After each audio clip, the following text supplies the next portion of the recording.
Hi friends, இன்றைக்கி எங்கள் வீட்டு ரவுடி பேபிக்கு பர்த்டேங்க. என் பொண்ணுக்கு birthday, my princess, my angel. எங்கள் ரவுடி பேபிக்கு பர்த்டே. அது எப்போதும் சிம்பிளான சாப்பாடு தாங்க விரும்பும். கேசரி தான் கேட்டுச்சு. அது என்னென்ன கேட்டுச்சோ நாங்கள் பண்ணணும். வெங்காய பஜ்ஜி கேட்டுச்சு. அப்புறமா சிரிப்பிங்கங்க, தோசை கேட்டுச்சு. அதுக்கப்புறம் தோசை பண்ணணும். அப்புறம் கூட தக்காளி சட்னியும் தேங்காய் சட்னியும் வேணும்னு கேட்டுச்சு. அது பண்ணிட்டோம். காலையில் அவளுக்கு பர்த்டே செலிப்ரேஷன் அட்டகாசமாக முடிச்சுட்டு அதுக்கப்புறம் இது சாப்பிட்டதே ஃபுல்லாக இருந்ததுங்க. மதியானம் சிம்பிளாகவே தோசையை ஊற்றி சாப்பிட்டோங்க.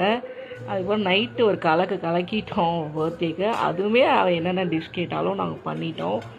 அவள் என்னென்ன கேட்டான்னு காமிக்கிறவாங்க. ப்ளைன் பிரியாணி கேட்டுச்சு.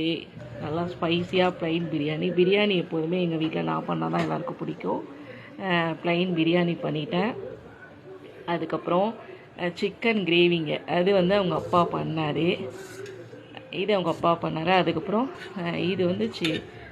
இது சிக்கன் தொக்குங்க. இது தக்காளியெல்லாம் போட்டு பண்ணுறது. இது ரொம்ப அவளோட ஃபேவரைட்டாக அவங்க அப்பா அவளுக்காக பார்த்து பண்ணார். இது முட்டை தொக்குங்க. இது நான் பண்ணினேன். அதுக்கப்புறம் தயிர் பச்சடிங்க. அதுக்கப்புறம் கேக்கெல்லாம் கட் பண்ணி சூப்பராக அவங்க அத்தை எப்போதுமே வருவாங்க, அவங்க அத்தை ஃபேமிலி. அதுக்கப்புறம் அவள் க்ளோஸ் ஃப்ரெண்டு ஒருத்தி வருவா. கேக் கட்டிங் சிறப்பாக முடிஞ்சிச்சிங்க.